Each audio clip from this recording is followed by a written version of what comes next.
Welcome to Millennial 703. I'm Andrew. I'm Laura. And we're joined by one of our dear friends, Micah. Welcome back, Micah. Thanks for having me. It's been a minute. Yeah, so Pam couldn't make it this week, so we thought we would have Micah back on the show. Yeah, and this is our first episode since Joe Biden became our president. Hashtag my president. Wow, there have been many scandals already in week one of his presidency. I remember the first week of the Trump administration, you know, all the drama around the crowd sizes and all the other executive orders that Trump put into place week one. And there's scandals here in the Biden administration. You know what happens to both parties?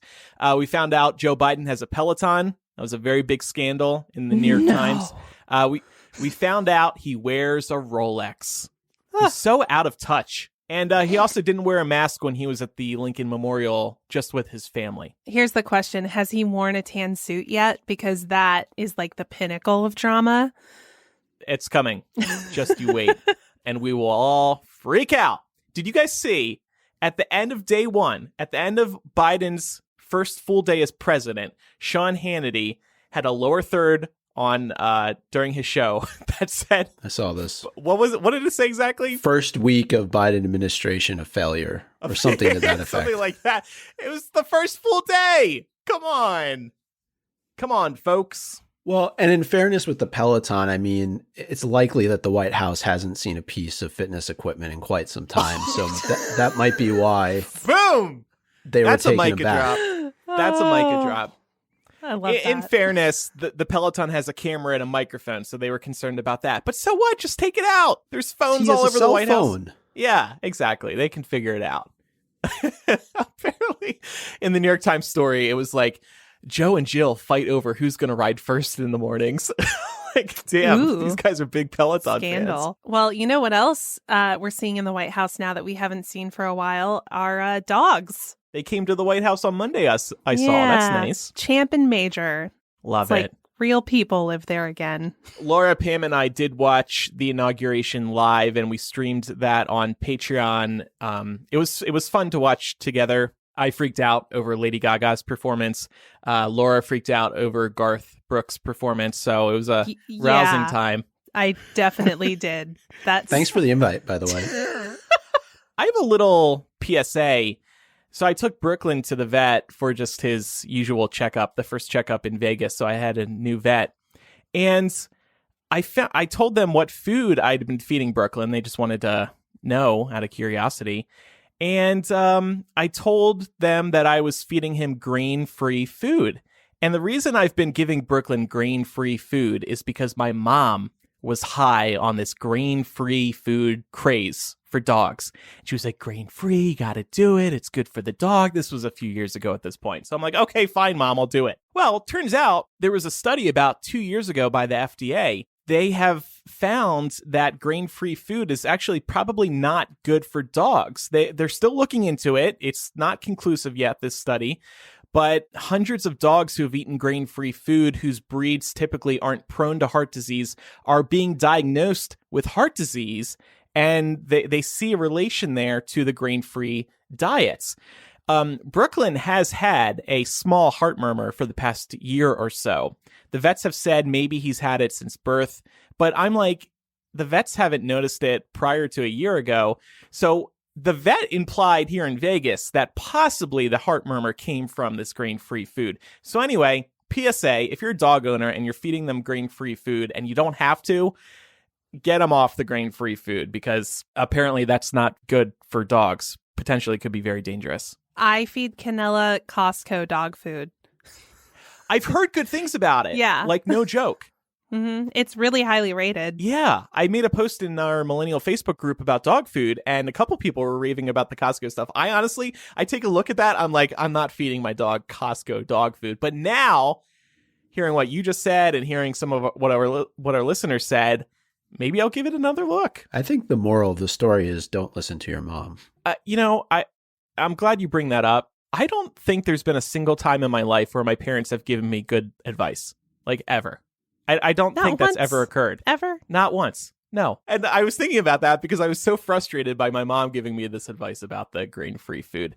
But anyway, we'll put a link in today's show notes to some information on this study. I'm going to link to the American Kennel Club. Also, a lot of our listeners were recommending dogfoodadvisor.com to see reviews about every kind of dog food under the sun. Laura, what's going on with you? Well, before you get into that, I just want to say in defense of your mom, I feel like there is always some new hot fad in terms of what's best to feed your dogs. So she's certainly not the only person to go through this. Oh, I know. So yeah. And you were just trying to do the best thing for Brooklyn. Right, exactly. So my neighbors and I recently found out, because we got a letter from some legal group, that somebody's trying to build a gas station literally right across the street from our building, to like the point where I would look out my bedroom window and have a lovely view of a gas station. And they told us that they're having a community meeting this week so that we can all come together and learn more about the proposal and voice our concerns. It's a gas station. What's there to learn? I know. And there's a coordinated effort amongst the neighbors. Everyone, we never talk to each other.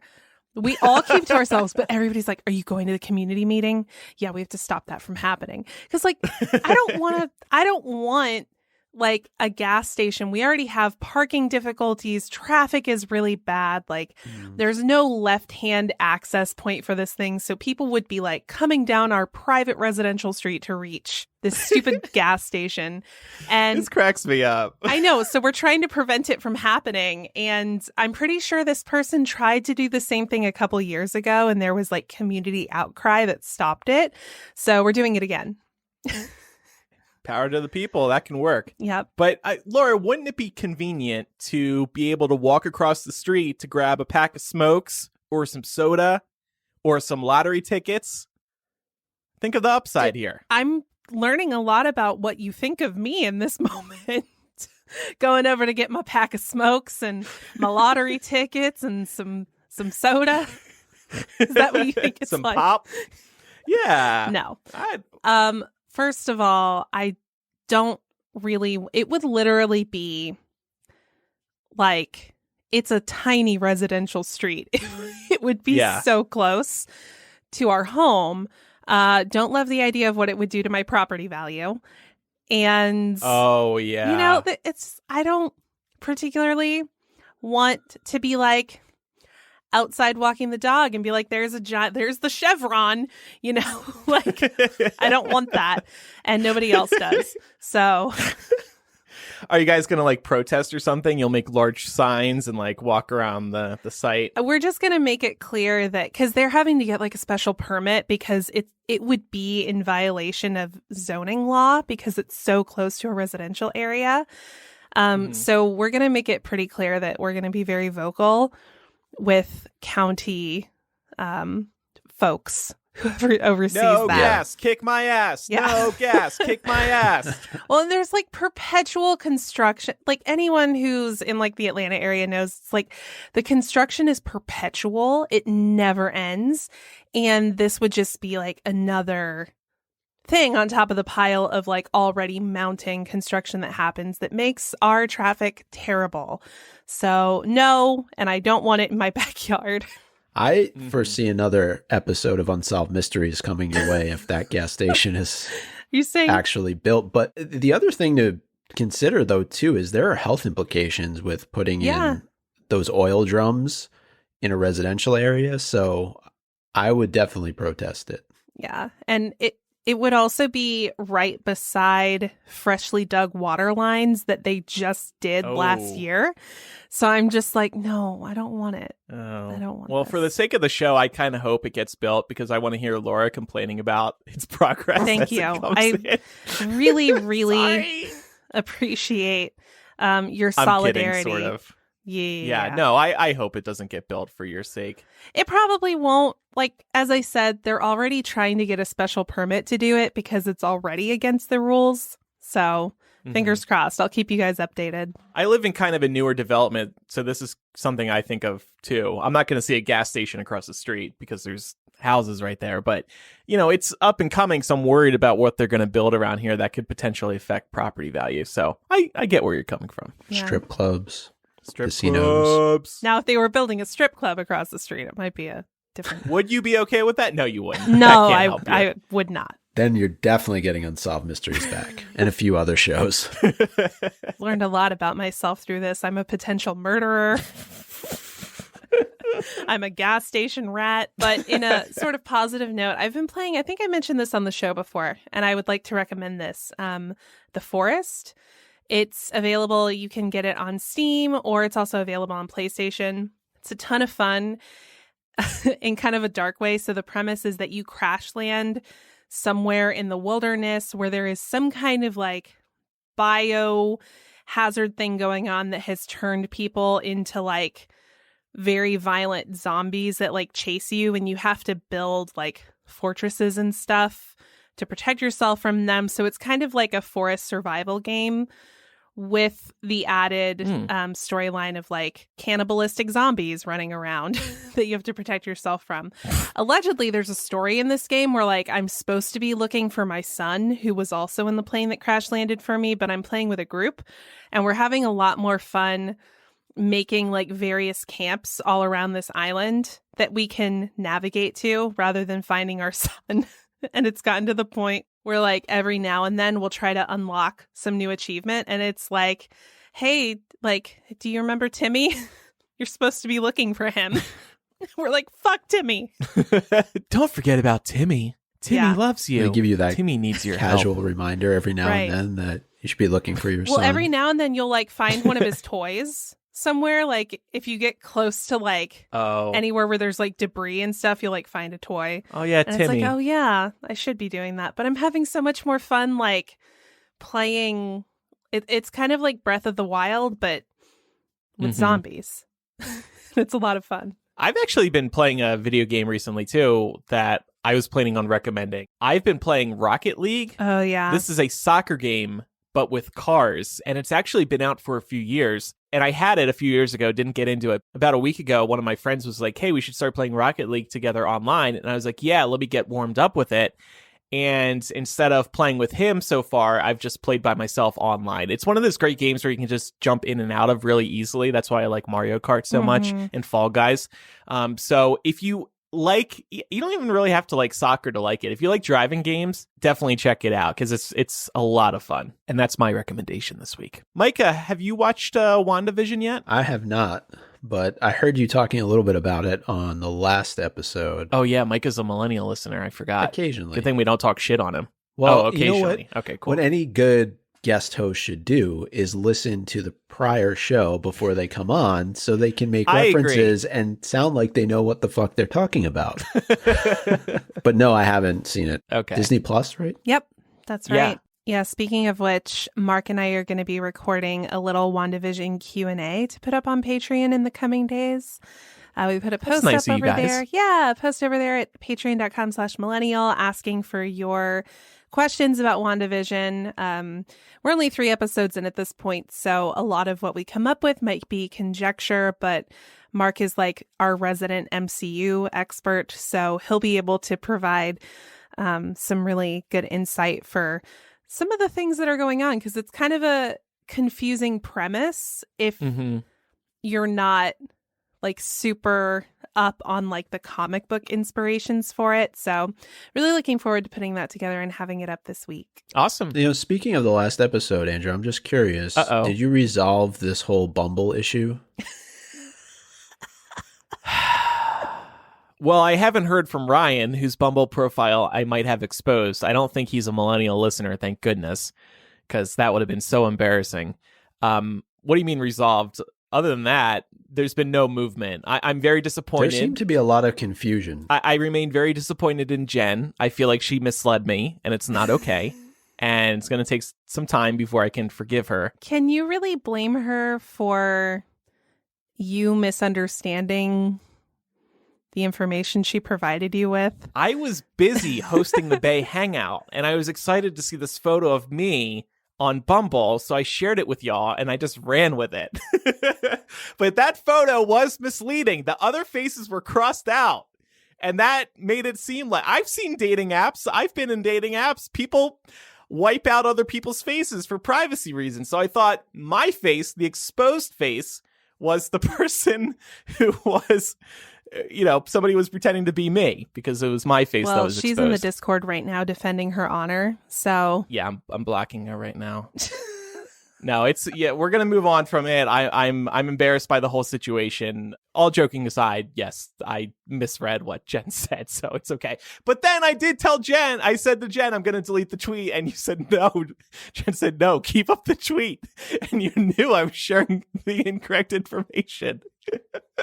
So we're both at fault here, frankly. So we are going to jump into some updates out of Washington. So just a short while before recording this episode, actually, House impeachment managers brought the article of impeachment against Donald Trump to the Senate, which triggers the second impeachment trial against Trump. That is a first to second. Senate Majority Leader Chuck Schumer actually announced that the trial would begin on February 9th. This will allow Trump's lawyers to prepare their defense, but it also gives the Senate time to confirm Biden's cabinet appointees. So I don't love it. Did you see that when he was speaking on the floor, he said erection? He said erection fraud. I mean, I know there's a lot of that going on too, but like, come on, man. Freudian slip. How are you guys feeling about knowing that we're gearing up for another impeachment trial? I almost said McGonagall because Micah's on. If McConnell stays the course, if he's going to vote to convict, which seems like could happen, then this is going to get super interesting because a lot of Republicans might follow his lead. They might think, if he's going to do it, I can have more courage to do it.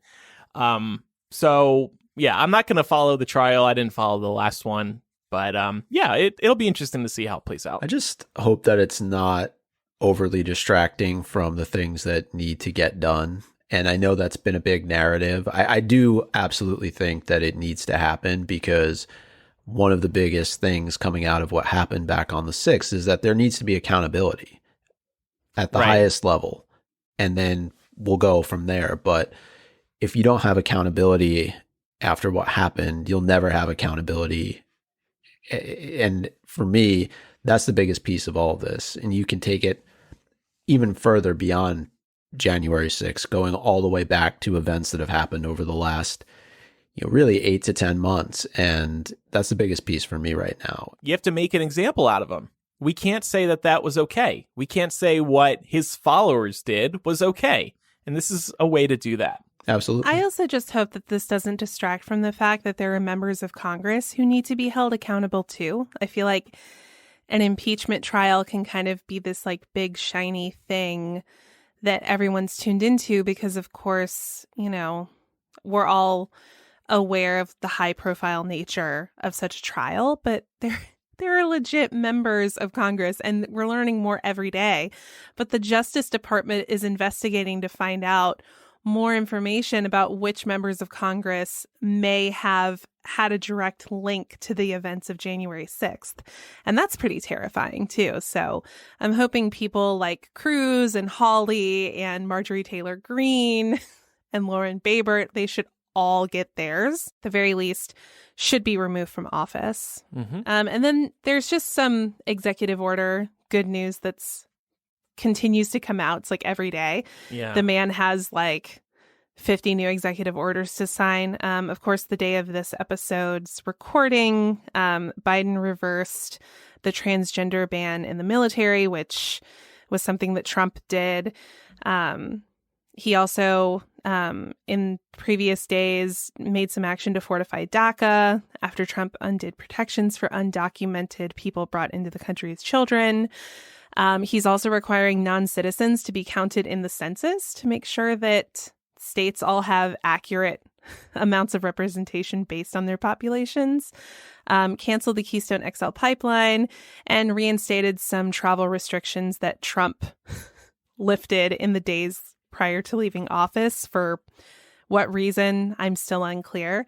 But there's so he could go golf there. Right. He wants to go to Scotland, I guess.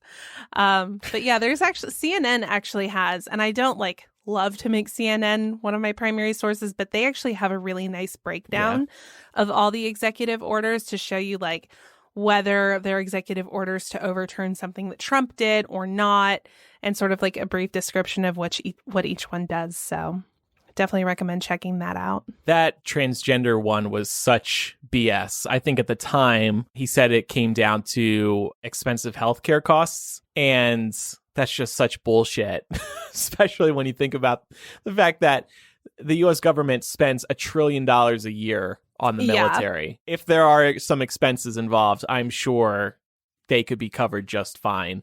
These people want to serve our country, and you're telling them no? It was outrageous. Yeah.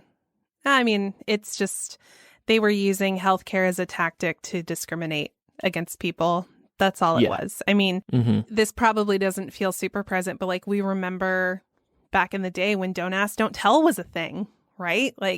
There was a time where you could be gay and serve in the military. You just couldn't tell anybody. So unfortunately, the precedents for this kind of discrimination is pretty recent in our history. Hopefully we can get better. I thought we could talk briefly about McConnell and the fucking filibuster and how I'm so fucking sick of Mitch McConnell. Go ahead, Micah. You have thoughts. Look, you know what you're going to get from the man. So the message to Democrats is you have the power, use it. Don't sit back and let them do the same thing that happened to Obama, the same thing that happened to Clinton. Just take advantage of your position of power. That's my thing, right? Ossoff and Warnock were elected for a reason. You have control of the Senate now. You have control of the House. You have the presidency. Because inevitably what's going to happen is these Democrats are going to get voted out in 2022 if they don't make good on the promises that were made in the 2020 election. And that's my fear. I mean, I know Warnock has to, fulfill, the remainder of this term and then is up for re-election again in 2022, but he's not the only one. And I think the Republicans are very good spin masters in terms of the narrative, and they will play the narrative. Well, look, you elected the Democrats and they didn't do anything for you. They were in power. They didn't get anything done. They didn't get you your checks. They didn't get you your vaccines. They'll make up whatever the fuck they want to make up and spin it, and it'll sound nice. And we're going to be back into the same situation we were in when Trump was elected in 2016. So that's my fear. Yeah. And for anyone who's not familiar with the filibuster, that's basically a means within the U.S. Senate to prevent a measure from coming to a vote by means of obstruction. So this is where you see senators taking the floor for literal hours to just talk and prevent a measure from coming to a vote. A really famous example of this that we can link to in the show notes is Ted Cruz reading Green Eggs and Ham on the Senate floor. That's what I was just going to say. To prevent a vote on government funding that would also fund Obamacare. It's just ridiculous. And the filibuster requires a 60-vote majority in order to end it and be able to move on with our lives and vote on these things.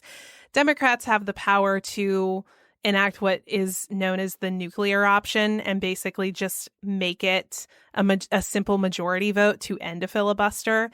And now that Mitch McConnell is out of power, he's begging Chuck Schumer, who is the new Senate Majority Leader, to guarantee him in writing that they won't kill the filibuster. And I agree with Micah. I'm like, fuck that. Fuck these people. No. They had no issue bending the rules to suit themselves when it was their time, and now it's our time, and we want to get some shit done, so sit down. Yeah. This whole concept of unity that they're throwing out there, it's nonsense. They don't want unity. They don't. That's their tagline. No. That's their slogan for right now, and that's what they'll sell themselves on in 2 years, if in fact we're not able to get stuff done. But yeah, filibuster is basically political porn. I mean, C-SPAN loves that stuff. Yeah, it is. And it's just a waste of time. But one thing I did hear about Bernie Sanders over the weekend talked about reconciliation. Fill me in, please. I want to make sure I get this right, but basically it allows the Senate to only need to have a majority vote as opposed to what you're saying with the filibuster where you need 2/3. Right. Or 60 votes, sorry. Yeah, so they could do that. And I think they should, especially on things like the relief package, which at this point is an emergency package. People need this money. Right. It's not even like relief. It's a necessity at this point. Yeah. Yeah. And what gets frustrating to me about this is I have seen a lot of hemming and hawing being like, oh, but we just have to be careful about, what this would mean for the future. And like, if we do this to them, they could do it to us. And my take on it is they're going to do it anyway. They've already shown it. They're not going to play fair. They're never going to. And if they really wanted unity, they would all be in favor of bare minimum $1,400 checks going out ASAP. And that includes Joe Manchin. I know he's a Democrat, but he's like, he not really, right? So yeah, if these people wanted unity, there would be a very simple way for them to achieve it. And they don't. They just want power. And I also, in addition to this, it's a slightly different topic, but I do have a rage of the week. Just want to say and just want to elevate that Africa may not receive the COVID vaccine until at least next year, 2022. Wow. I've even seen some estimates saying it could be as late as 2024 for widespread access. And there's just a history on this planet of depriving the African continent of the kinds of medicines and pharmaceuticals that are very easily accessible in the Western world. And it's all to do with corruption and the kinds of contracts that these countries are entering into, and ultimately money. And that's not what this should be. Mm-hmm. This should be free for everyone. Yeah. This isn't like an optional measure that you should pay a premium for. And it doesn't matter where in the world you live. This should be equally accessible.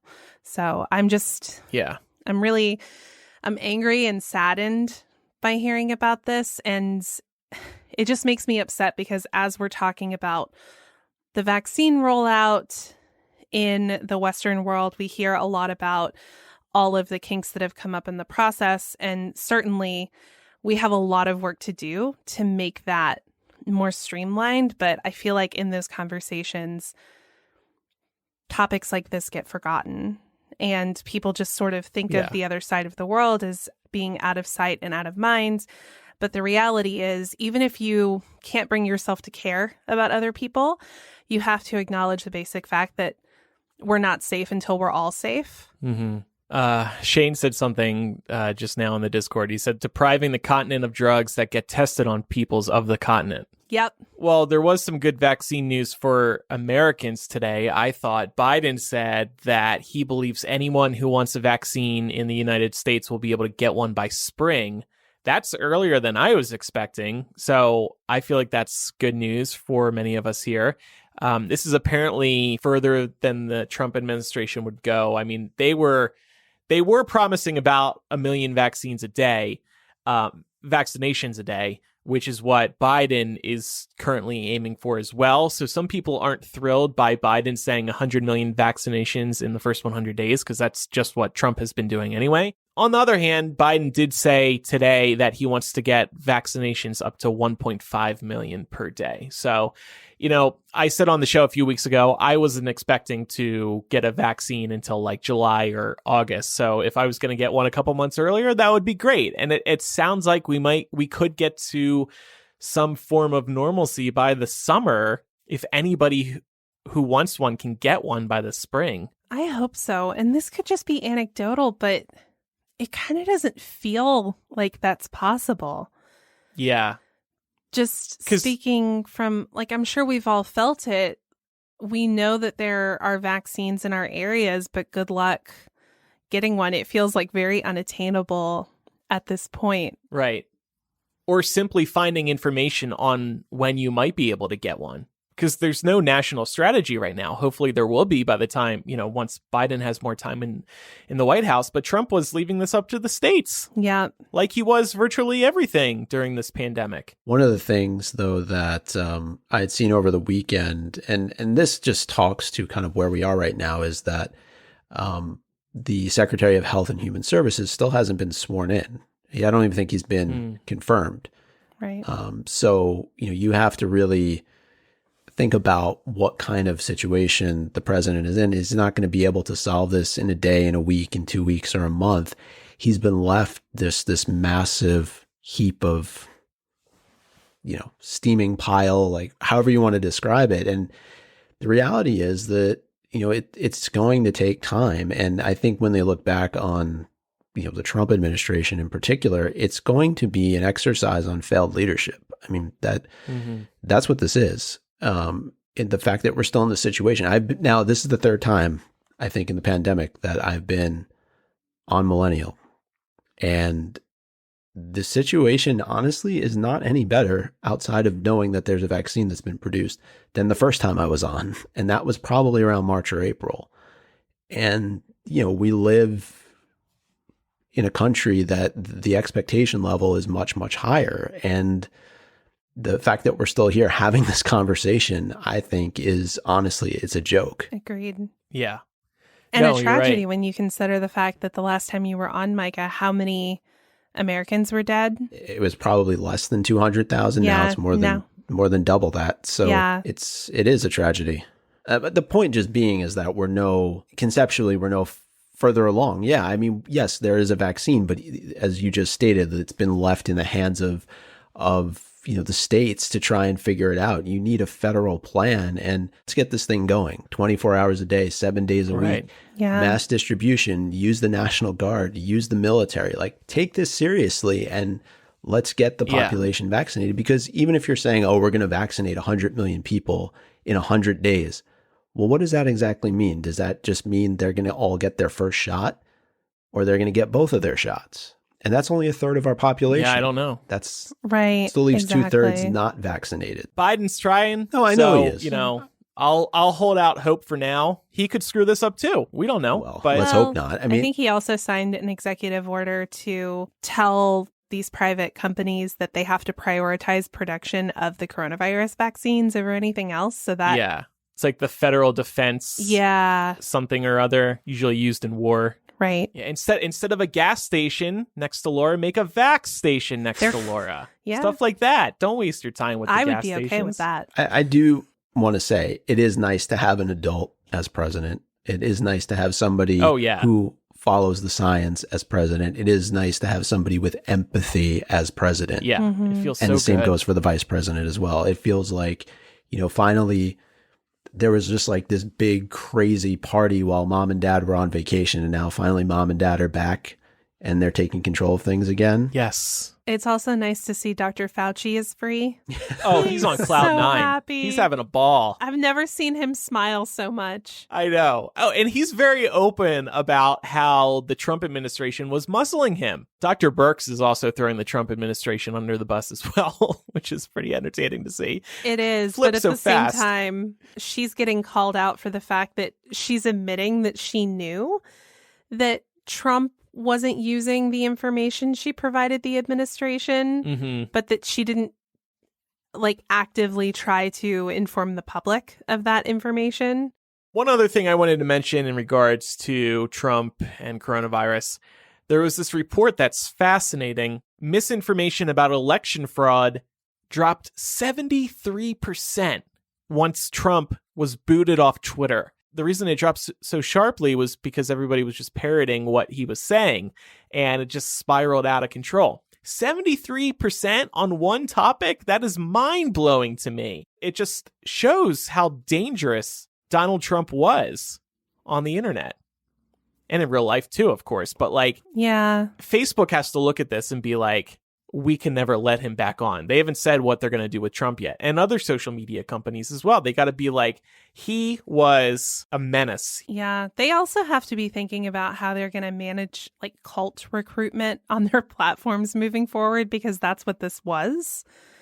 It was a mass cult. And who's to stop, say, God forbid, Josh Hawley decides he's going to run in 2024, for example. What's to stop him from doing the same thing? And then how does Twitter get around saying, well, he is, a potential, presidential figure, so what he says is of public importance. I just feel like we could get locked in this like vicious cycle. Right. Until they're a little more consistent and they have, quite frankly, more teeth to dig into something like this. It feels like they just didn't know how to handle the Trump situation. And it kind of feels like they still don't. No. And they waited till it was easiest to ban him permanently, Yeah, agreed. It's a big issue and it's going to be going on forever. So we'll just have to wait and see what happens next there. Yep. All right. Well, we're going to lighten up the mood a little bit. We're going to talk about pop culture, what we've seen in pop culture over the past week. But I want to tell you about something else that we love here on the show, Love Book. Love Book is a personalized gift that helps people express feelings that might be difficult to say out loud. It's also one of the most unique gifts imaginable, and I could not recommend it more for Valentine's Day. Most customers use a love book to revisit their fondest memories or to list the reasons why they love someone. Love books are completely customizable and people can use them however they like. You get to create the characters, the narration, and what they're saying to each other, and it all is so easy to do. Not only will your loved one be super impressed that you made a whole darn book for them, if you're in a relationship with the person receiving the book, it will also probably get you laid. And that's an Andrew Sims guarantee. There are so many clever, heartfelt, and surprising pages for you to choose from and make your own. You will have a blast making this book. And Love Book is a gift for anyone you care about, your parents, child, partner, best friend, a teacher, a fellow podcaster. The possibilities are endless. And whether you want to use them for Valentine's Day or not, the recipient of your Love Book will love it no matter when they receive it. Visit lovebookonline.com/MILL to receive a special 20% discount only for our listeners. Again, that's lovebookonline.com/MILL. Valentine's Day is coming up, so highly recommend getting on that. Wanted to mention, as we turn to pop culture, that a slew of movies have been shuffled around again over the past week. Bond was supposed to come out in April, up until a couple days ago. Now it is going to be out in November. Other movies moved around as well, but my main question here is, who's going to go to Bond in November? I know I said earlier in the show that there's going to be, maybe we will return to normalcy by summer, but people aren't going to be comfortable with those types of situations like an enclosed movie theater by November, in my opinion. Yeah, it's really hard to envision. And I mean, I don't know, maybe I'll feel differently in November, but from the vantage point of, a society of people who have been unable to do that safely for almost a year at this point, it's really hard to imagine going back to the way things were. Mm-hmm. I hope we can. Why even bother moving these release dates? Like, Bond has moved so many 3 or 4 times at this point. There were rumors that Apple wanted to buy the movie to distribute it through Apple TV Plus. Like, just say we're not giving this movie a release date right now. We'll get back to you when this pandemic is far in the past. It's silly to me. I mean, so many movies are doing sort of like co-release dates between like a theatrical release and an HBO Max release, or I know Apple TV has one coming out too. It just seems like that would be the smart way to go at this point. Mm-hmm. Like, do you ever want this film to get out there? I mean, Daniel Craig will have aged like 3 years in the time when it was supposed to be released and when it actually gets released. Well, see, that's where we're in luck, Andrew, because Daniel Craig doesn't age. Yeah. He ages like a fine wine. Yep. He's looked the same forever. Could they not just find some sort of streaming platform to release the movie on at this point? His next movie is going to be ready to come out probably by the time that this first one gets released. Right. I think Bond is a unique situation in the studio's mind because it is a huge franchise and they're just going to make so much more money if they put it in theaters as opposed to releasing it digitally. But I don't know, like, we still don't really know how Wonder Woman did. We knew it broke records, but how well did it do really? And how does that compare to what it would have made at the box office? No, I think it's a trust factor, though, going back to what Laura said. Let's say it does get released in the fall. How comfortable, even with a vaccine, are you going to be going to a movie theater and sitting however many feet away from somebody else? It's going to take a while to reverse that psychological thought process that people have. Yeah, exactly. So I just don't think that pushing it back, just put it on hold for now. And then when you're actually ready to release it, release it. That's another big factor that you just mentioned. Everybody's getting used to being around other people again, no matter where you are. We've become trained in the past year to avoid people at all costs when you're out and about. And now we're going to be taught to get closer again. Like, restaurants are going to be so uncomfortable. I don't want anybody near me, maybe ever, in a restaurant. Yeah, there is some collective trauma that everyone's going to have to unpack about, being told, like, hey, you're a human being, you're a social creature. Oh, wait, please undo tens of thousands of years of evolution to isolate yourself. I also wonder, like, who's going to be the person to be like, all right, y'all, we can all put away our masks. Like, when is that moment going to happen? It'll be Dr. Fauci. Oh, yeah, Dr. Fauci. He can be like on top of Mount Rushmore and have a bullhorn and just proclaim we no longer need masks. I'm still planning personally on wearing a mask during flu and cold season. I feel like it's like maybe one of the good habits that could have come out of this whole thing. It's going to be normalized. Looking at other parts of the world where that's just a natural part of, their collective health culture is if you're a little sniffly and you need to go to the store, put on a mask. Don't expose people to your germs. I mean, it makes me think back to the days of commuting where, people would sound just absolutely disgusting a couple of rows over, sneezing, coughing, not covering their mouth, and you think about it, but that's how you get sick. Especially in New York. Yeah. Everybody there is disgusting. Have you heard, Micah? They dump their trash on the sidewalks. I'm just so repulsed by that. They do not do that. Laura doesn't like when I say that. He's referring to garbage collection. Because you guys don't have dumpsters, so you just throw it on the sidewalk for the trash people to. That's like the biggest reason why I would never move to New York. I just think that's so. I get why they do it, but that's not a city for me that does that. Micah's gonna kill you. He's got Micah's that thought look. of leaving. He's kicked it around. Mm-hmm. Oh, I thought you were about to say Micah's thought of killing me. Oh, just a few times. So another pop culture item I wanted to discuss was we found out that HBO is now working on a Game of Thrones prequel series. It's an adaptation of a book that a lot of people are familiar with, Dunk and Egg. And now I'm going to turn it over to you guys because I have no idea what this is about. Do you guys want this, Dunk and Egg? Yeah, I mean, I think it's one of the more celebrated stories that is a part of sort of that larger world that George R.R. Martin has created.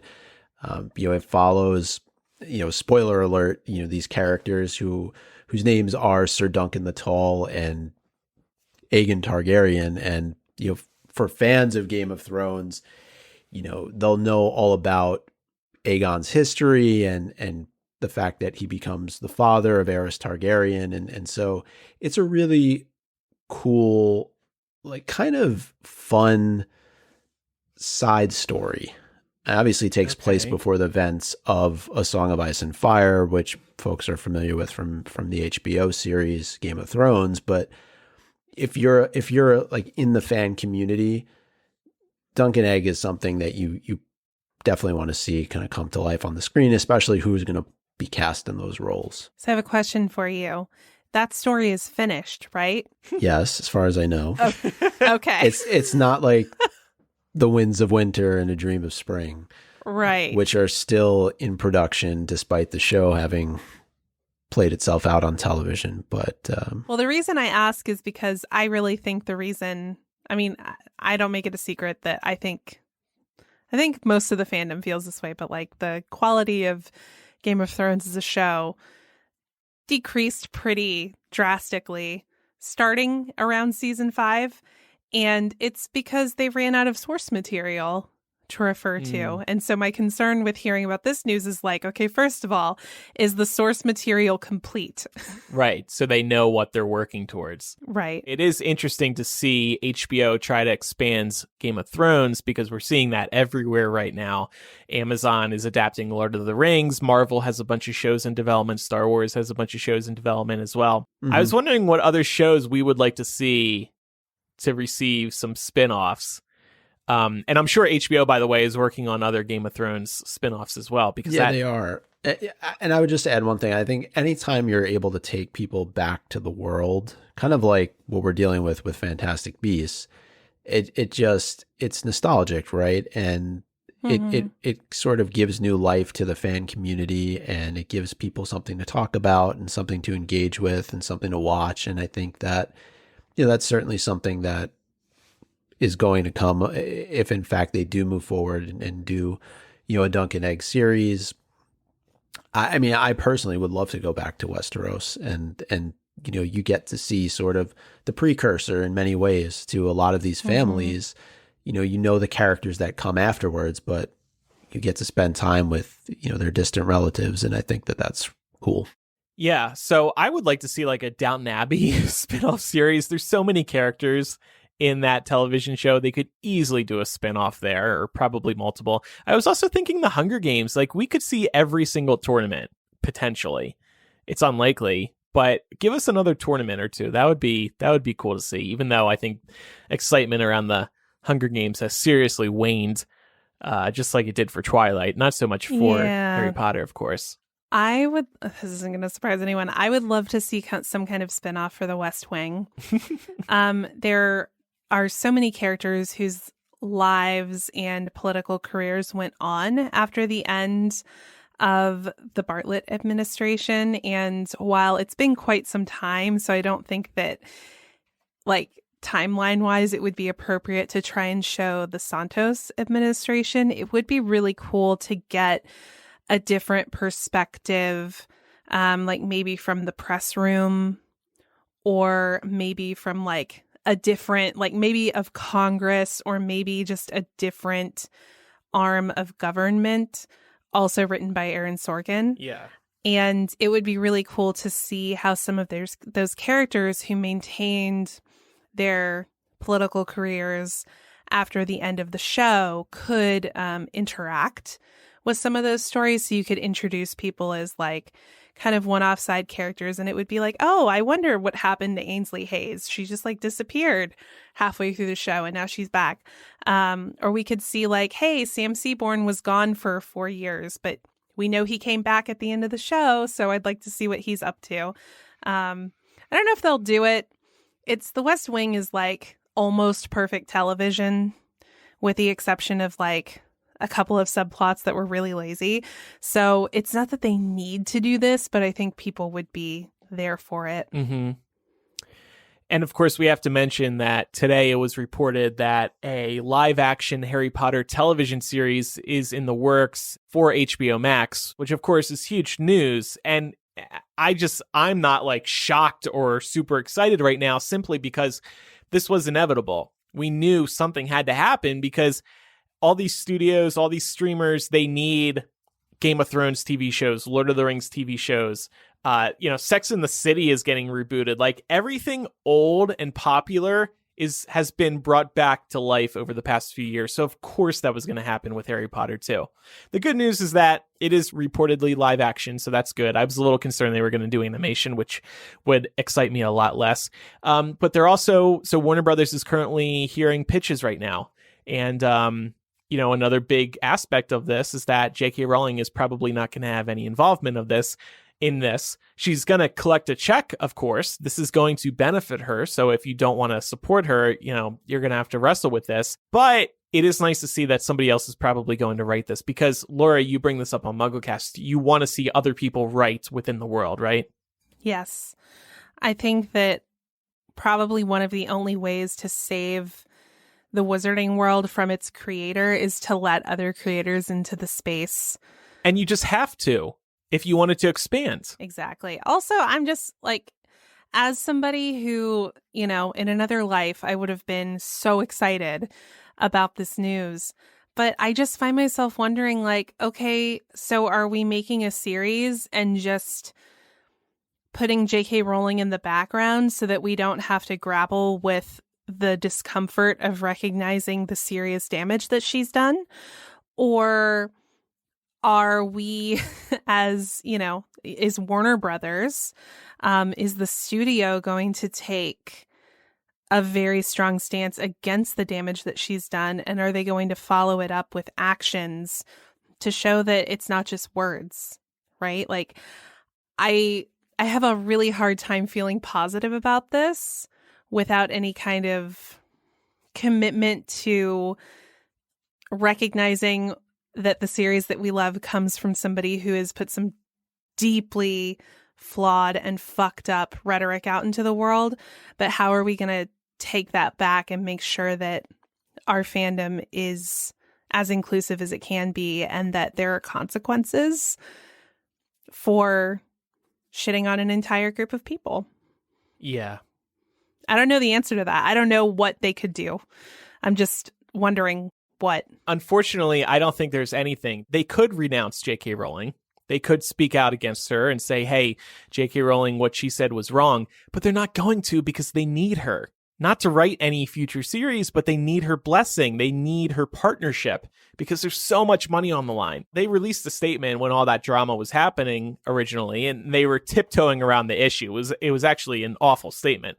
But they can't do anything else. They're stuck, and it bums me out. And, shame on them for not growing a pair of balls and speaking out anyway and taking that risk. But they're not going to do it.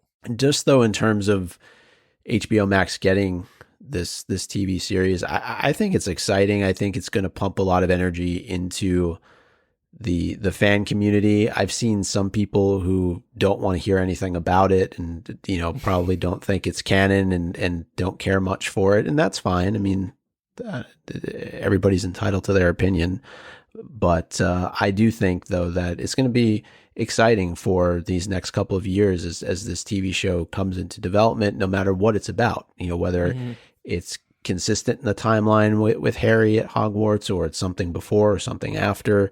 And there's so many different directions that this can go in, and I think most importantly, gives us content. It gives us something to talk about on MuggleCast. Exactly. And I mean, I've never done a podcast about a television show before, I don't think. Not like a podcast dedicated to a television show. So I actually would be very excited to podcast about a TV show and talk about a new episode every week. What, Laura? Am I wrong? Didn't you do a podcast about Lost? No. That wasn't me. I can't tell if he's lying or not. I feel like it was you. No. There was the Jay and Jack pod. Maybe, I know Melissa from Pottercast was a huge Lost fan, and maybe on Lose the Tone we spoke about Lost, but we never did Lose the Tone. Yeah, we never did a Lost podcast. I don't think. People listening can correct me, but I really don't think so. I hate Lost, and we all know why. Because I turned 21 on the day of the series finale of Lost, and nobody came to my birthday party because everybody wanted to watch the Lost series finale. And for that reason, that. Yeah. Aww. That really sucked. Well, that was the birthday that you hired me the stripper. Oh, yeah. Well, I couldn't come to your birthday because you were celebrating it across the country, but I did hire you a stripper. Right, so. Here in Vegas. I wonder if I could rehire that stripper that you hired me here in Vegas now that I'm out here in Vegas. Where is he now? Sebastian. Wasn't that his name? I'm going to go out to the strip. Sebastian! Where are you? Oh, gotta find that video. Yeah, I was just going to say. It's somewhere. That we haven't been able to find it. It's such a disappointment. And your neighbor's just going to walk outside and be like, did you call me? Oh, hello, Sebastian. Remember me? I was customer number 4,522. It's like, oh, yes. You. Sebastian stopped stripping midway through because he had to go home and watch the Lost finale. It was really frustrating. Before we wrap the show, we just wanted to take a brief moment to thank all of our patrons and acknowledge that this week's episode, like every episode of Millennial, is sponsored by listeners like you. We have support levels as low as $2 a month over at patreon.com/millennial, where you can sign up and find a plethora of bonus content, both past and present. So if you're looking for something to keep you busy, we've definitely got your back. But it also just means a lot, especially in the year that we've all had, that so many of you have stuck with us the whole time. Mm-hmm. Being able to make this show a priority in our lives is one of the best hobbies, one of the best things that we can have to look forward to, especially during a year as turbulent as this one. So we're just always extremely, extremely grateful for all of you. Yeah, thank you. And we like to give the people what they want, and the people love Muggle Suck. This is a segment where we reminisce over the old days in the Harry Potter fandom.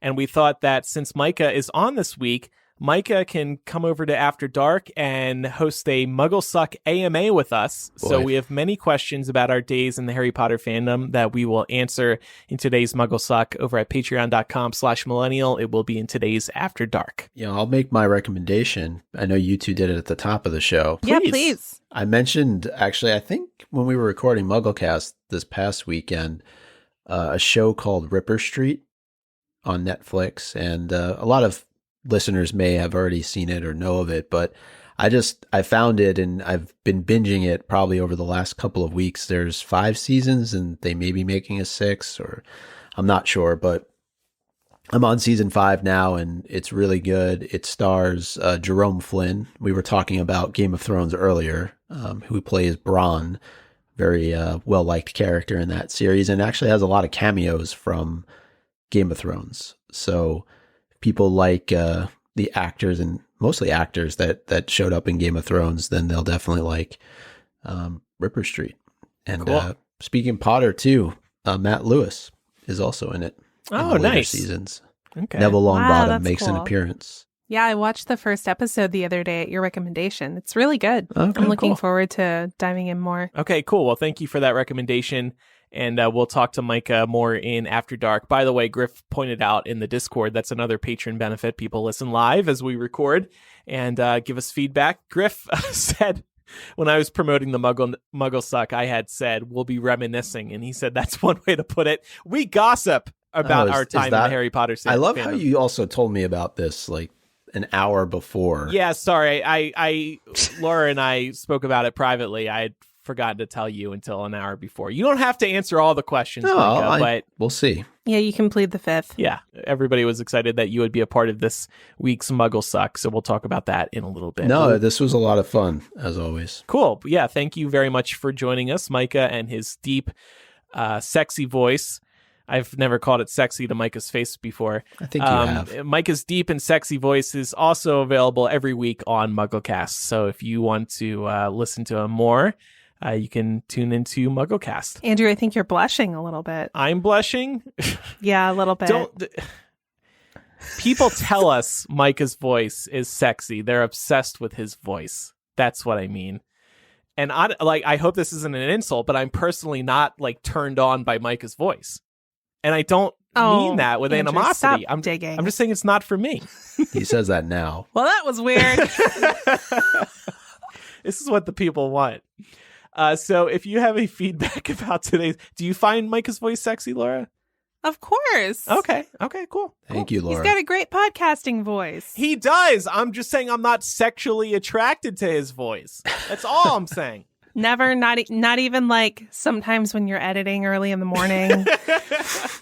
I set the speaker to my little boombox and I sit on it while Micah talks. Wow. How uncomfortable can I be? Micah's going to leave now. Like, fuck you guys. You know, people, whenever a listener says, I love Micah's voice, I picture them doing that. I picture them sitting on the boombox as Micah talks. Is this what was the movie with Howard Stern? Yeah, Private Parts. Yeah, the what's that thing called? They the sit Howard on scene.